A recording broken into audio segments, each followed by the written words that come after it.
انت لعيب محترم وكويس وقوي وفعال وليك دور كبير جدا، وبتخلخل الدفاع الفرق اللي قدامك، وليك سجل هايل في اوروبا.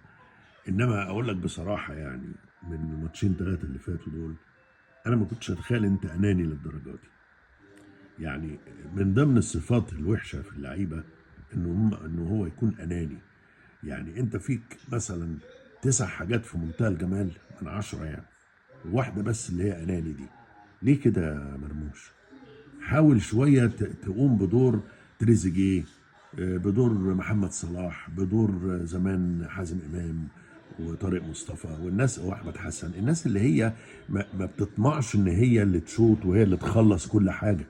ده دورك معروف وحقك محفوظ، ما تخافش هنشيلك على الاكتاف بس نوصل. مش كل حاجه تأنن كده وعايز تحطها جون.